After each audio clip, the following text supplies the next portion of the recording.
Now, the rest of the story. In the medieval Dutch town of Leiden in the early 17th century, the immigrants were getting restless. There was a significant immigrant population, even back there, even back then. You see, the people of Leiden had a motto in those days, a slogan not unlike our own. Give me your tired, your poor, your huddled masses yearning to breathe free, and so on. Their saying was, quote, Leiden refuses no honest people free entry, period. It was not quite as catchy as the generous entreaty inscribed on the pedestal of Lady Liberty, but it was effective, so effective that within months of its first utterance, 30% of the town of Leiden was foreign-born and foreign-speaking.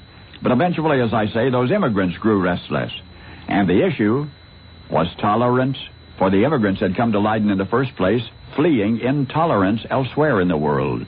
In other words, these were the unwanted, the unappreciated, even the persecuted from other shores, seeking a society which would welcome them as they were, instead of insisting on conformity to local custom. But after only a little more than a decade in warm, welcoming, tolerant Leiden, the tolerated immigrants lost their own tolerance for their new home. Our children are becoming too assimilated, too Dutch, the ungrateful immigrants began complaining. Or, we aren't getting enough jobs, they complained. And predictably, when the Dutch natives of Leiden began hearing that sort of thing, they began rethinking their original policy of open doors and open arms. No, the Dutch refused to deport their malcontents, but their individual unofficial attitudes became less hospitable. And you can see where this is going. Many of the immigrants who only a half-generation before had flocked to Leiden so gladly and so gratefully packed up and moved out to the New World. So, after the so-called pilgrims wore out their welcome in Leiden, Holland in 1620, a handful of them got into a shaky little boat, sailed across the sea to Plymouth Rock, but there was a stowaway aboard the Mayflower, and that unseen passenger was the culture of Leiden itself. For despite their relentless struggle for originality, the pilgrims brought with them to their new home in North America a collage of customs which Americans recognize and revere to this day. The civil registration of marriages, for example, which initiated the then unique concept of separation of church and state.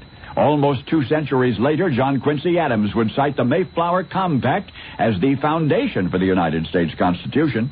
But did he know that the United Colonies, which the Pilgrims established in New England in 1643, the consolidation of semi-independent jurisdictions into one nation, that was based on a form of federal government that they had first observed in the Netherlands, the United Provinces.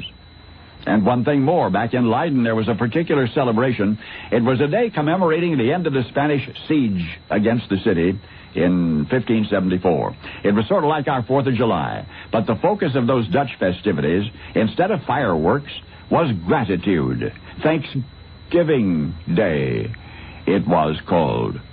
Yes, I do mean to say that when you're giving thanks today, save some for the people of 17th century Leiden, whose own immigrants emigrated to our distant rocky shore, where eventually, however arduously, freedom was born. Now you know the rest of the